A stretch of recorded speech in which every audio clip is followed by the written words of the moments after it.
Hello students, कैसे हैं आप सब। आशा करती हूँ आप अच्छे होंगे और अच्छे से अपनी पढ़ाई कर रहे होंगे। मैं मोनिका रावत आपका स्वागत करती हूँ आईसीटी वर्चुअल क्लासरूम देहरादून में। बच्चों, आज हम क्लास 11 का जो आपका सब्जेक्ट है फिजिक्स, उसका chapter work, energy and power को कंटिन्यू करेंगे। तो बच्चों, पिछले लेक्चर में हमने इस चैप्टर को स्टार्ट किया था और हमने कार्य यानी वर्क क्या होता है, कार्य का कॉन्सेप्ट देखा था। और हमने ये जाना था कि कार्य कब होता है, जब भी किसी वस्तु पे बल लगाया जाता है और उस बल की दिशा में विस्थापन होता है तो हम ये कह सकते हैं कि कार्य हुआ। इसके बाद हमने इसका जो है फॉर्मूला डिराइव किया था और हमने जो है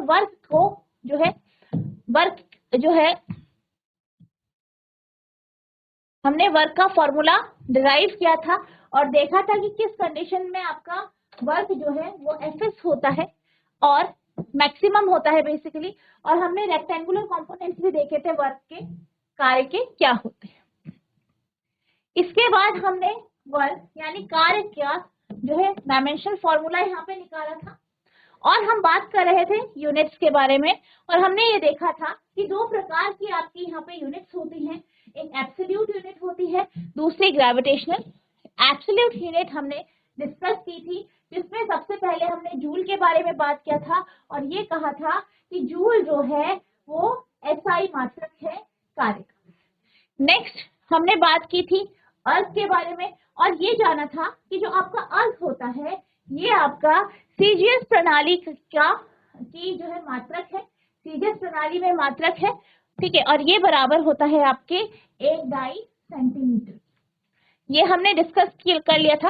आज हम बात करेंगे ग्रेविटेशनल यूनिट यानी भौतिक मात्रकों के बारे में। भौतिक मात्रक या हम कहे आपके गुरुत्वाकर्षण के जो मात्रक हैं।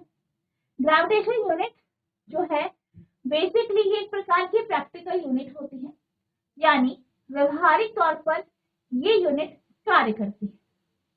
हमारे पास दो प्रकार की ग्रेविटेशनल यूनिट है। पहली है आपकी किलोग्राम मीटर, दूसरी है आपकी ग्राम सेंटीमीटर। किलोग्राम मीटर और ग्राम सेंटीमीटर। अब हम बात करते हैं सबसे पहले किलोग्राम मीटर की। तो किलोग्राम मीटर क्या होता है, हम इसे फॉर्मूले से समझते हैं।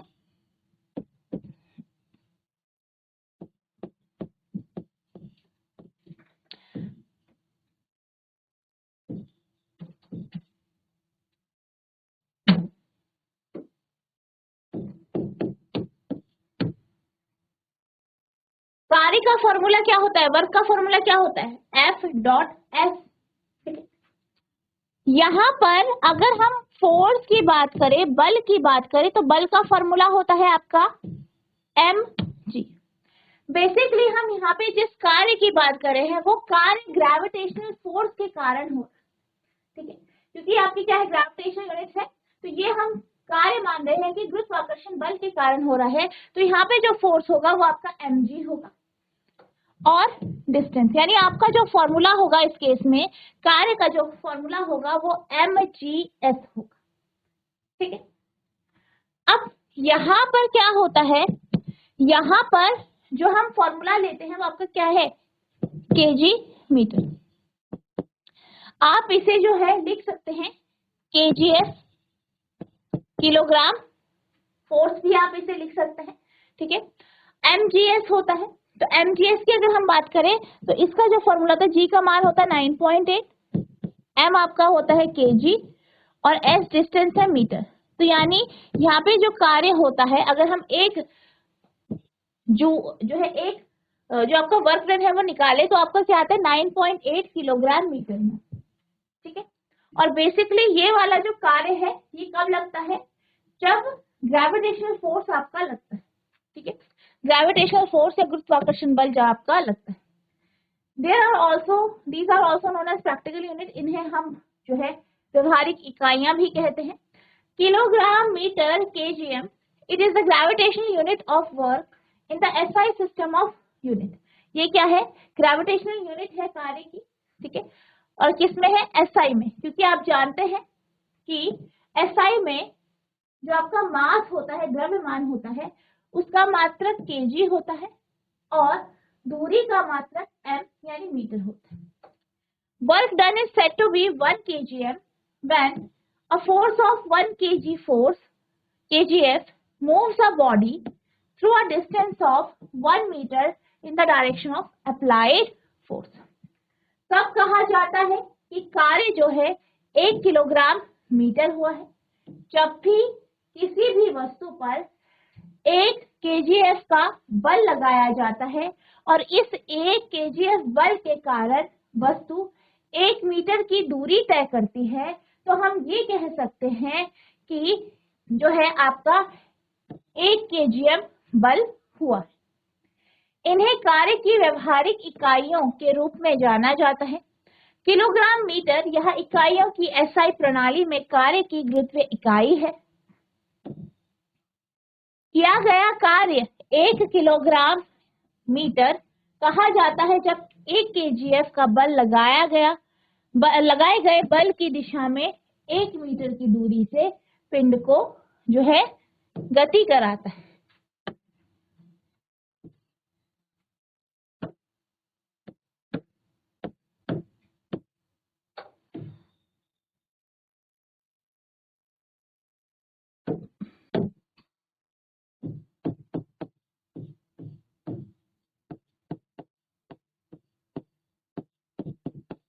ठीक है, तो ये आपका क्या है, किलोग्राम मीटर जो यूनिट है, ग्रेविटेशन यूनिट है, वह आप इसे नोट करेंगे। सेकंड जो है आपका क्या है, ग्राम सेंटीमीटर। अब जैसे कि आप ग्राम और सेंटीमीटर देख सकते हैं, तो ये क्या है आपका सीजीएस प्रणाली के मात्रक है। एसआई प्रणाली में क्या होता है आपका किलोग्राम और मीटर। ठीक है, किलोग्राम किसका है, द्रव्यमान का। ठीक है, मास और डिस्टेंस है यानी द्रव्यमान और दूरी।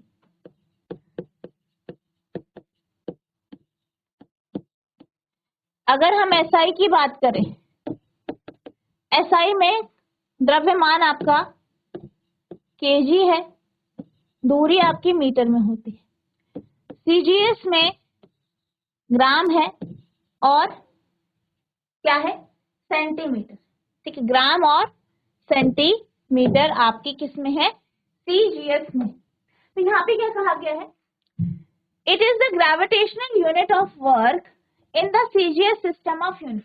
ये क्या है, ग्रेविटेशनल यूनिट है कार्य की। ठीक है, किसमें है, सीजीएस प्रणाली में है। Work done is said to be 1 gram centimeter when a force of 1 gf moves a body through a distance of 1 centimeter in the direction of the applied force। क्या कहा गया है, किया गया कार्य 1 ग्राम सेंटीमीटर होता है। कब होता है, जब 1 ग्राम फोर्स का बल लगाया जाता है और इस बल के कारण वस्तु 1 सेंटीमीटर जो है गति करती है। कहां पर, बल की दिशा में। ग्राम सेंटीमीटर यह इकाइयों की सीजीएस प्रणाली में काम की या कार्य की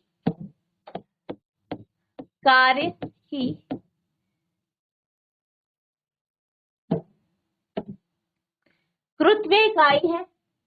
किया गया कार्य ग्राम सेंटीमीटर कहा जाता है जब 1 ग्राम फोर्स का बल लागू बल की दिशा में एक वस्तु को 1 सेंटीमीटर की दूरी तक ले जाता है। 1 gram centimetre 1 GF into 1 centimetre into क्या होगा आपका cos 0। ठीक है, क्योंकि हमने क्या लिया है कि जो फोर्स है 1 ग्राम फोर्स है वो बल लगाने पर 1 सेंटीमीटर का विस्थापन हो रहा है। दोनों की दिशा क्या है, सेम है, यानी यहाँ पे थीटा का मान 0 डिग्री।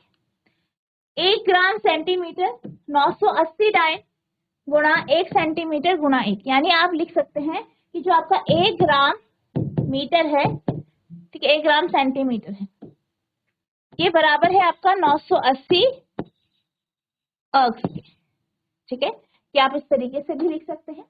इसी प्रकार से अगर हम 1 किलोग्राम मीटर की बात करें तो ये बराबर होता है 9.8 न्यूटन, ठीक है।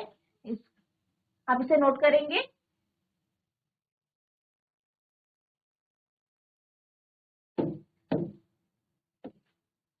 नेक्स्ट है नेचर ऑफ वर्क डन, ये यानी कार्य की प्रकृति। अब हमने क्या कहा था, हमने जब कार्य की बात की थी, वर्क की बात की थी, तो हमने क्या कहा था कि कार्य कैसा हो सकता है आपका, धनात्मक हो सकता है, ऋणात्मक हो सकता है और शून्य, धनात्मक, ऋणात्मक और शून्य, ठीक है। वर्क कैसा हो सकता है, धनात्मक, ऋणात्मक और शून्य। अब ये धनात्मक, ऋणात्मक और शून्य कब होता है, इसके बारे में हम बात करें। सबसे पहले हम पॉजिटिव वर्क यानी धनात्मक कार्य की बात करते हैं। धनात्मक कार्य, तो कार्य धनात्मक कब होता है, इसके लिए हम चलते हैं कॉस की तरफ। हमारा फॉर्मूला क्या है, हमारा फॉर्मूला है W बराबर एफ एस कॉस थीटा। तो हम यहाँ पे जो फोकस करेंगे वो कॉस थीटा के ऊपर करेंगे। कॉस थीटा की अगर हम बात करें तो आप जानते हैं कि कॉस का मान शून्य के कोण पर यानी 0 डिग्री पर कितना होता है, 1। इसी तरीके से कॉस का मान 90 डिग्री पर शून्य होता है, ठीक है। नेक्स्ट, कॉस का मान 180 डिग्री पर -1 होता है। कॉस का मान 0 डिग्री पर 1 होता है। कॉस का मान 90 डिग्री पर 0 होता है। कॉस का मान 180 डिग्री पर -1 होता है। ग्राफ इसका कुछ इस तरीके से होता है, अगर आपने पढ़ा है तो।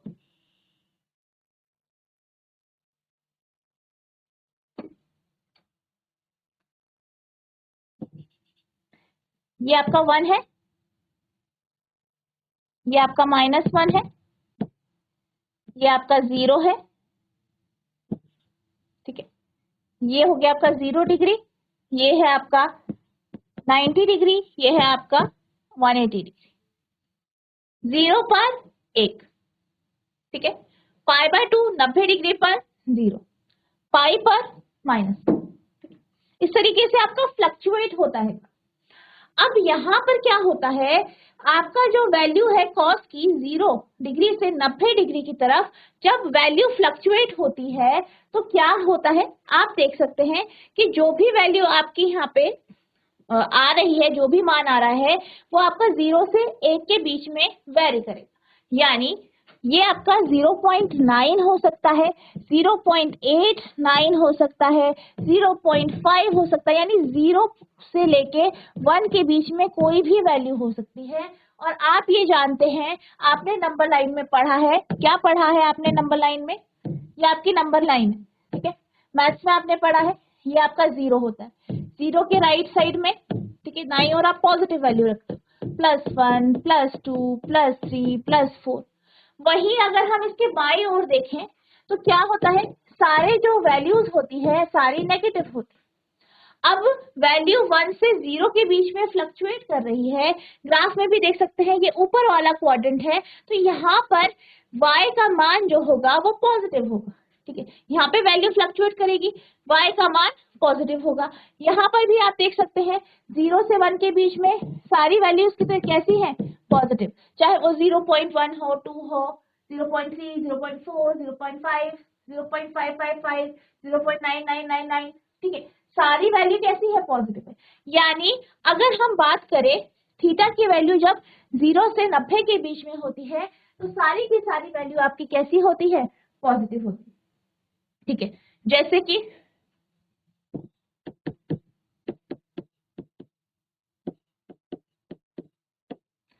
ठीक है, cos 0 का मान 1 होता है, ठीक है।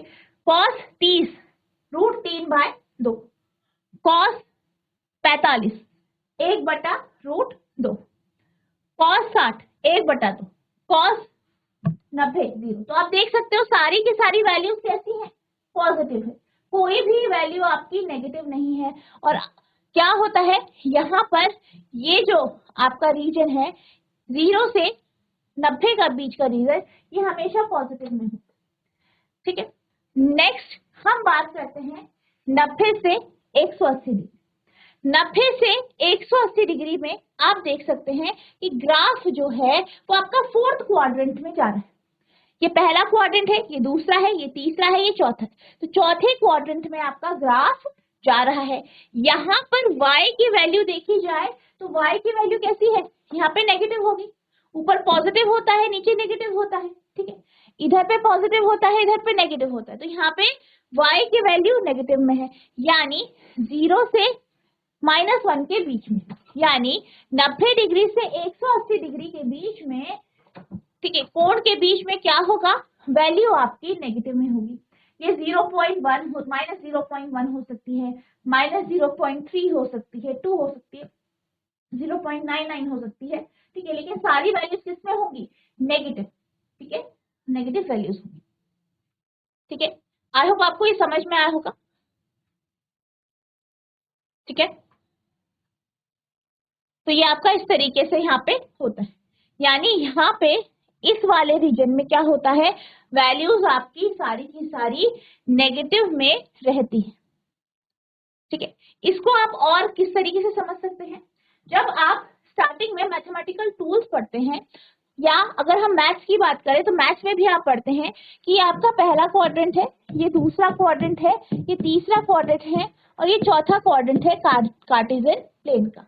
ठीक है, तो यहाँ फर्स्ट क्वाड्रेंट में आपकी सारी की सारी वैल्यूज, ठीक है, चाहे आपकी साइन हो, ठीक है, चाहे कॉस की वैल्यू हो, चाहे टेन की वैल्यू हो, चाहे कॉट हो, ठीक है, कोसेक हो, सेक हो, सारी वैल्यूज यहाँ पे आपकी क्या होती है, पॉजिटिव होती है। किसमें, फर्स्ट क्वाड्रेंट में।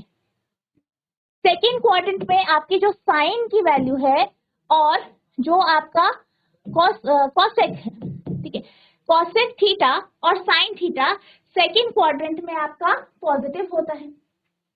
थर्ड क्वाड्रेंट में यहाँ पे टेन और कॉट, आपके जो टेन थीटा कॉट थीटा की वैल्यूज होती है वो पॉजिटिव होती हैं, और फोर्थ क्वाड्रेंट में आपकी जो है यहाँ पर कॉस और सेक की वैल्यूज पॉजिटिव होती है।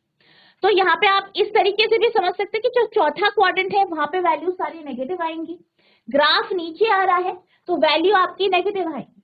ठीक है, तो आपको ध्यान रखना है कि जब थीटा का मान, थीटा की वैल्यू 0 से 90 होगी तो इसके बीच में पॉजिटिव वैल्यूज होंगी, और वहीं अगर हम 90 से 180 की बात करें तो इसके बीच में वैल्यू सारी नेगेटिव होंगी। ये आपको ध्यान रखना है, और इसी के बेस में आपका यहाँ पे पॉजिटिव और नेगेटिव वर्क हम पढ़ते हैं।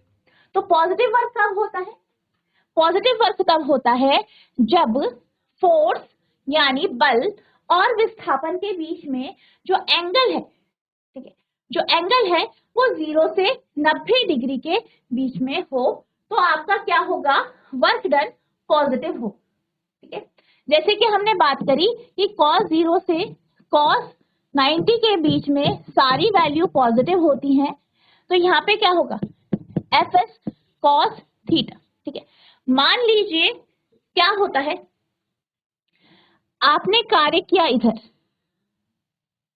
ठीक है, यानी फोर्स बेसिकली यहां ही लगाया और डिस्प्लेसमेंट भी यही हुआ, एंगल क्या हुआ आपका 0 डिग्री, तो यहाँ पे हो जाएगा fs cos 0 डिग्री, cos 0 आपका 1 होता है, तो यानी fs हो जाएगा। तो आप साफ साफ देख सकते हैं कि कार्य कैसा है, पॉजिटिव है। नेक्स्ट हम ले लेते हैं दूसरा एंगल, हम लेते हैं एंगल 45 डिग्री ले लेते हैं, ये भी आपका 90 और 0 और 90 के बीच में है। ठीक है, तो यहाँ पर आपका जो cos 45 है इसका मान 1/√2 होता है, तो यहाँ पे वैल्यू आपकी fs 1/√2 होगी। तो आप देख सकते हैं कि यहाँ पर भी वैल्यू आपकी पॉजिटिव है। ठीक है, तो यहाँ पर चाहे आप कोई भी ले, cos 60 ले, ठीक है, हर एक जगह आप देखेंगे, ठीक है, cos 60 में क्या होगा, 1/2 आ जाएगा cos, ठीक है, cos थीटा जो है 1/2 आ जाएगा, तो fs/2 हो जाएगा। तो देख सकते हैं आप कि यहाँ पे 0 से 90 के बीच में जो भी वैल्यूज आप लेते हैं सारी की सारी वैल्यू आपकी पॉजिटिव आ रही है, यानी कार्य कब धनात्मक होगा, जब थीटा एंगल 0 से 90 के बीच में हो। थीटा का मान जब भी 0 से 90 के बीच में होगा, आपका कार्य हमेशा क्या होगा, पॉजिटिव होगा, यानी आपका एंगल कैसा होना चाहिए, एक्यूट एंगल होना चाहिए, तभी आपका कार्य क्या होगा, पॉजिटिव आए। ठीक है, positive work is said to be done on a body when theta is acute. Clearly, cos theta turns out to be positive and hence the work done is positive. क्या कहा गया है, जब थीटा 90 से कम होता है तो किसी पिंड पर किया गया कार्य धनात्मक होता है। स्पष्ट रूप से cos थीटा धनात्मक निकलता है, इसलिए कार्य भी आपका धनात्मक होता है। तो यहाँ पे जो पॉजिटिव वर्क है वो पॉजिटिव किसके कारण है, आपके cos थीटा के। ठीक है, आई होप आपको पॉजिटिव वर्क क्यों होता है ये आपको क्लियर हुआ होगा। ठीक है, आप इसे नोट करें।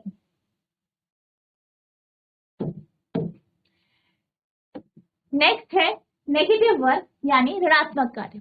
तो जैसे कि हमने बात करी, ग्राफ में भी बात करी कि जो आपका ग्राफ होता है वो फ्लक्चुएट होता है, इस तरीके से चलता है। ये आपका +1 है, ये आपकी वैल्यू है -1। ठीक है, ये है 0 डिग्री, ये है आपका π/2 और ये है आपका यहाँ पे पाई।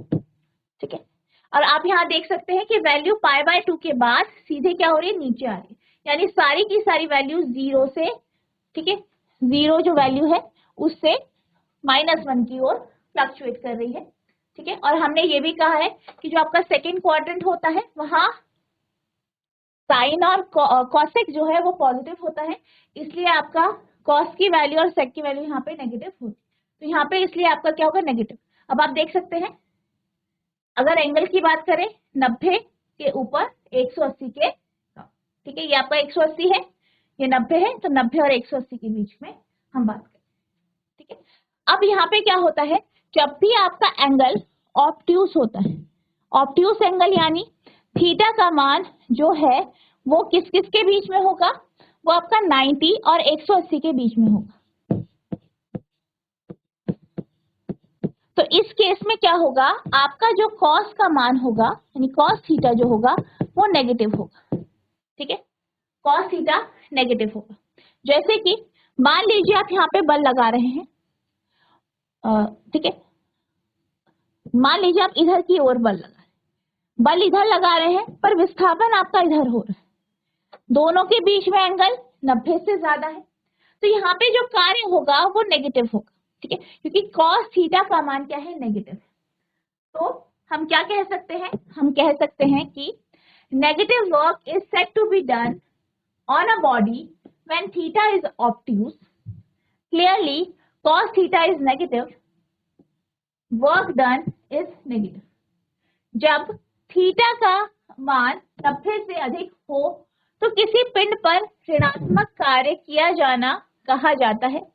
स्पष्ट रूप से cos थीटा ऋणात्मक है और इसीलिए किया गया कार्य ऋणात्मक है।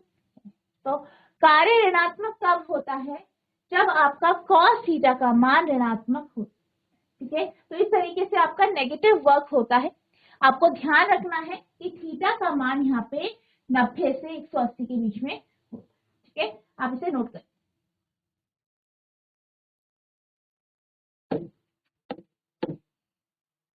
नेक्स्ट है आपका जीरो वर्क यानी कार्य शून्य।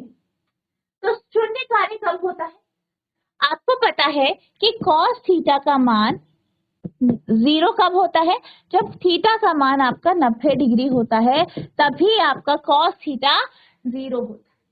कार्य की बात करें, कार्य बराबर होता है Fs cos थीटा डी। ठीक है, थीटा, अब थीटा का मान हमने कितना लिया है, 90,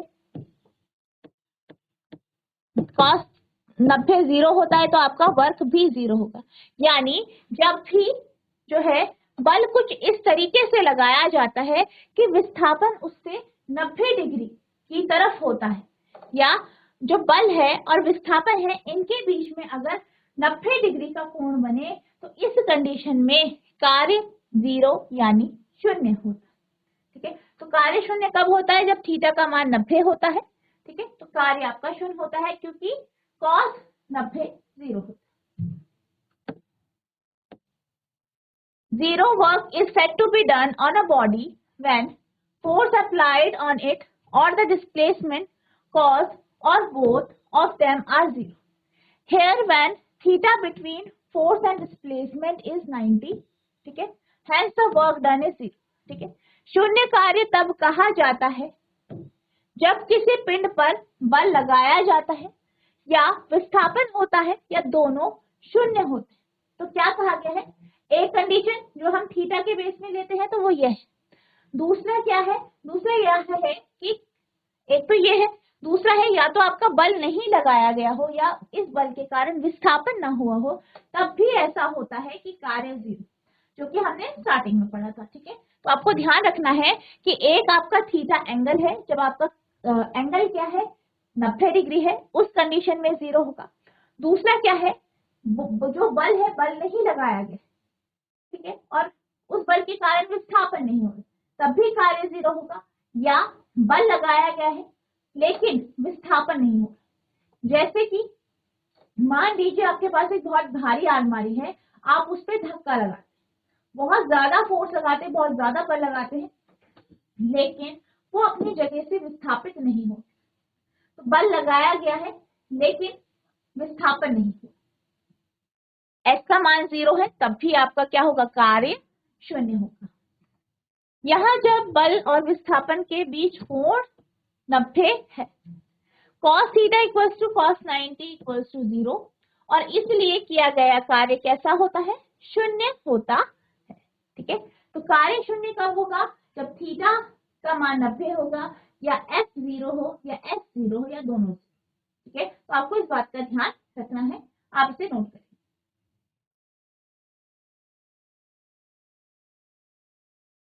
अब हम चलते हैं अगले टॉपिक की ओर। तो आपका अगला टॉपिक है work done by a variable force. ठीक है, तो एक वेरिएबल फोर्स के कारण बल जो है उसके कारण कार्य कैसा होगा या आप किस तरीके से निकालेंगे, इसके बारे में हम बात करते हैं।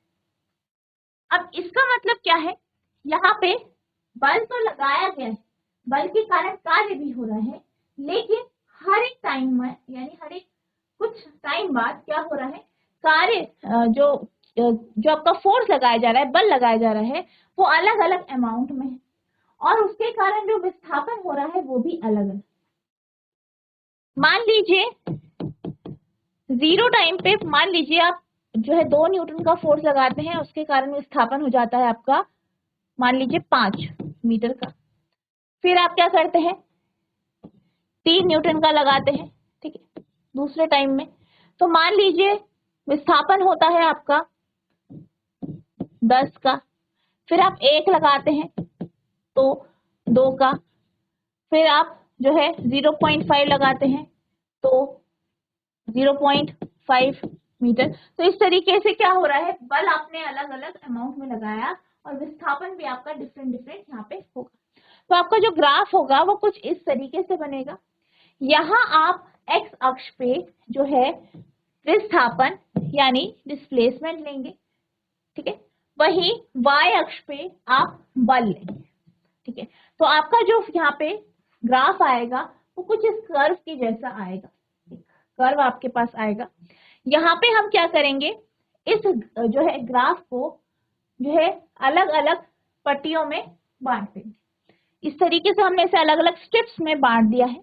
ठीक है, अब हम क्या करेंगे? इनमें हम एक स्ट्रिप लेंगे, ठीक है, उस स्ट्रिप के अकॉर्डिंग हम ये क्या करेंगे? यहाँ पे कार्य निकालें। ठीक है, तो हम क्या मान लेते हैं? Let us consider a force, एक बल लगाया गया है। ठीक है, let us consider a force, एक बल लगाया गया है किस पे? वस्तु पे, जो कि किधर पे लगाया गया है? एक फिक्स डायरेक्शन में लगाया गया है। मान लीजिए एक्स अक्ष की ओर हम क्या कर रहे हैं? बल लगा रहे हैं, लेकिन जो बल का मान है दिशा तो सेम है इधर, लेकिन इसका मान जो है वो अलग है। जैसे मैंने अभी बताया, क्या हो रहा है? मान में डिफरेंस आ रहा है, भिन्नता आ रही है। We have to compute work in moving the body from A to B under the action of this variable force. हमें क्या करना है, ये जो बल हमने x एक्सिस की तरफ x अक्ष की ओर लगाया है, इसके कारण जो कार्य हुआ है उसको हमें निकालना।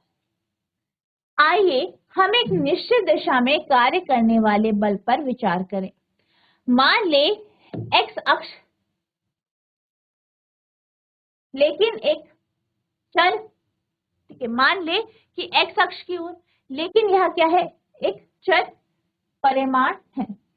हमें इस परिवर्तनशील बल की क्रिया के तहत पिंड को 1 से B तक ले जाने के लिए किए गए कार्य की गणना करनी। अब हम क्या कर रहे हैं, हम मान रहे हैं PQ स्ट्रिप, ठीक है। हम सोच रहे हैं कि कार्य हुआ है और मान लीजिए कि कार्य कैसा हुआ है, PQ, ठीक है। कार्य जो हुआ है और उस कार्य कारण विस्थापन कितना हुआ है, हमने PQ मान लिया, जो कि आपका क्या है, dx, ठीक है। तो विस्थापन PQ ले रहे हैं, जो कि हमने एक स्मॉल या छोटा विस्थापन लिया है, कम विस्थापन लिया है, जिसे आप dx के रूप में यहाँ पे ले रहे हैं, ठीक है। dx हमने लिया है, ठीक है। तो ये हमारा क्या, एक छोटा सा हम विस्थापन ले रहे हैं, और यहाँ पर जो आपका ये PQ हमने क्या लिया, यहाँ पे विस्थापन ले लिया है, और इसके लिए जो बल लग रहा है वो PS हम मान रहे हैं, ठीक है। और ये भी क्या है आपका, स्मॉल फोर्स। फोर्स भी कैसा है, स्मॉल। विस्थापन कैसा है, छोटा। विस्थापन भी आपका काफी कम हम यहाँ पे ले रहे हैं, ठीक है। तो हम इसे क्या कर सकते हैं, इस तरीके से ले सकते हैं। आप इसे F ले लीजिए, PS को जो बल है, और विस्थापन को आप ले लेंगे, क्या लेंगे, dx, ठीक है। तो अगर हम बात करें कार्य की, तो जो आपका जो थोड़ा सा विस्थापन हुआ है उसमें जो कार्य होगा वो भी थोड़ा सा ही होगा, कम कार्य होगा। TW बराबर F dx होगा, ठीक है, F dx होगा। अब यहां पर हमारा F क्या है, फोर्स है, या हम इसे इस तरीके से लिख सकते हैं,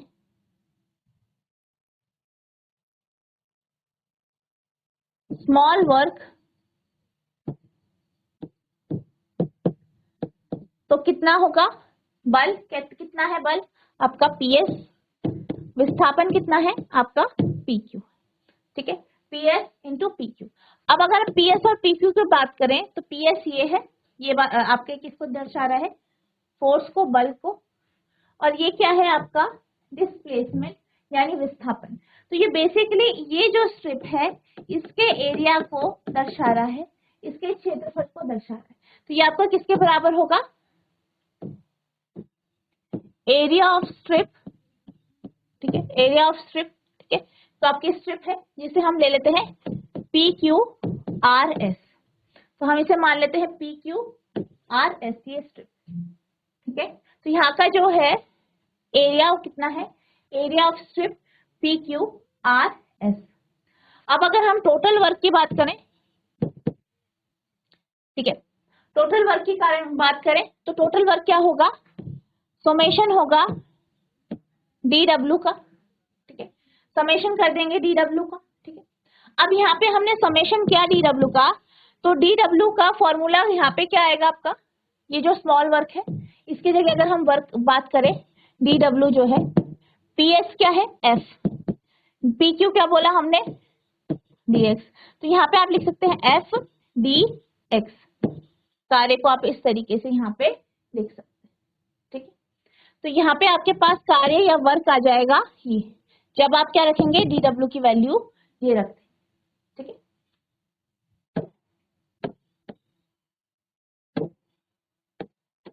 अब क्या होगा, कार्य हमारा ये आया है, ठीक है।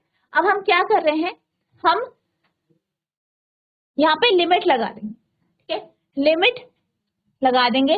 तो हम यहाँ पे क्या कर रहे हैं, W बराबर ले लेते हैं, लिमिट लगा देते हैं, लिमिट एक्सटेंड हो रहा है x की तरफ, F summation of F dx, ठीक है, F dx। अब हम क्या कर सकते हैं, इसे कन्वर्ट कर सकते हैं इंटीग्रल कैलकुलस के अकॉर्डिंग। आपका W हो जाएगा, ये पूरा आपका जो है वो इंटीग्रेशन में कन्वर्ट हो जाएगा, ठीक है, इंटीग्रेशन में कन्वर्ट हो जाएगा और आप लिख देंगे F D x.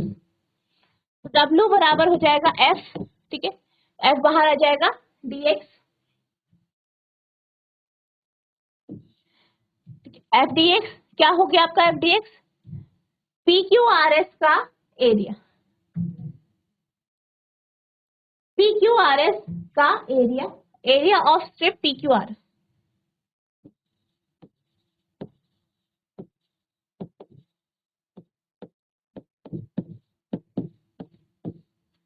Area of strip P Q R S. अब यहाँ पे हम मान लेते हैं कि जो आपका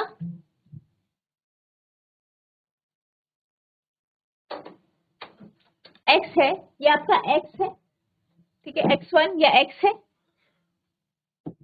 ये आपका xn है, या xa और xb मान सकते हैं,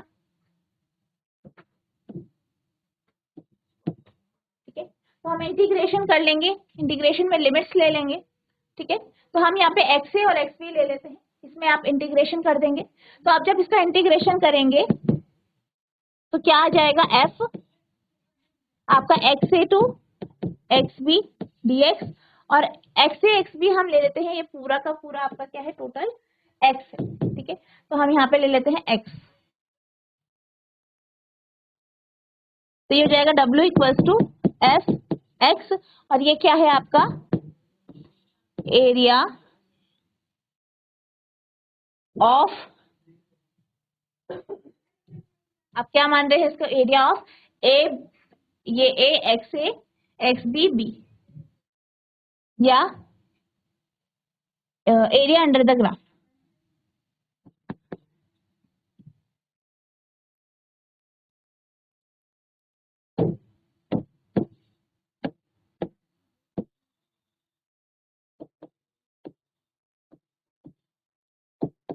ठीक है, ठीक है,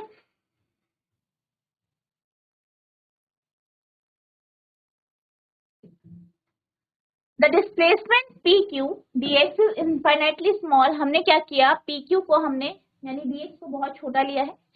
We consider that all this displacement force is constant, और हम क्या मान रहे हैं कि ये जो डिस्प्लेसमेंट है, छोटा सा dx डिस्प्लेसमेंट है, यहाँ पे जो बल लगा है वो कैसा है, कांस्टेंट है, यानी एक समान है। यानी छोटे से जो आपका छोटा सा जो आपका विस्थापन है उसमें हमने फोर्स सेम माना है जो कि F है, ठीक है, और डायरेक्शन भी हमने सेम ही मानी है। विस्थापन P Q equals to D X असीम रूप से छोटा है। हम मानते हैं कि इस विस्थापन के साथ बल एक ही दिशा में परिमाण में स्थिर है, ठीक है। तो आप इस तरीके से लिखेंगे, फिर आप लिखेंगे कि जो स्मॉल वर्क है वो कितना है आपका D W equals to F into D X, यानी P S into P Q, जैसे कि हमने यहाँ पे किया, ठीक है, ये आ जाएगा। और ये क्या है आपका, किसका एरिया है, P Q R S strip का जो है ये एरिया है, ठीक है, क्षेत्रफल है। अब आप क्या करेंगे, पूरा ए से बी का विस्थापन लेंगे, तो आप इसमें समेशन लगा देंगे जैसे कि हमने यहाँ पे क्या, ठीक है, समेशन आ जाएगा। तो ये हो जाएगा W equals to summation F D X, ठीक है। अब हमने क्या करना है, लिमिट लेंगे, limit D X tends to X, ठीक है, इस तरीके से आप लिमिट लेंगे, लिमिट लेंगे, और आपका ये जो है इंटीग्रल कैलकुलस से ये आपके इंटीग्रेशन के बराबर हो जाता है। तो यहाँ पे आप इंटीग्रेशन यहाँ पे लगा देंगे और इंटीग्रेशन एक्स ए से एक्स बी पे करेंगे, ठीक है। तो W आपका आ जाएगा पी क्यू आर एस का एरिया। अब अगर हम पी क्यू आर एस के इंटीग्रेशन की बात करें तो ये आपका क्या है, पूरा का पूरा एरिया को दर्शा रहा है, यानी total area under the curve F and X from X A to X B, ठीक है, इसे ये दर्शा रहा है। यानी आपका वर्क आ गया area of A B C D, या एरिया अंडर द ग्राफ, ठीक है, एरिया अंडर द ग्राफ, ठीक है। Clearly, work done by a variable force is numerically equals to the area under the force curve and displacement x। स्पष्ट रूप से परिवर्ती बल द्वारा किया गया कार्य संख्यात्मक रूप से बल वक्र और विस्थापन अक्ष के अंतर्गत क्षेत्रफल के बराबर होता है। ठीक है। तो इस तरीके से आपको यहाँ पे इस डेरिवेशन को करना है, आप इसे नोट करेंगे। तो बच्चों आज हमने ये जाना कि आपका कार्य धनात्मक, ऋणात्मक और जीरो कब होता है, साथ ही साथ वेरिएबल फोर्स में आप किस तरीके से जो है वर्क डन निकालेंगे ये भी देखा, और हमने ग्रेविटेशनल यूनिट के बारे में समझा।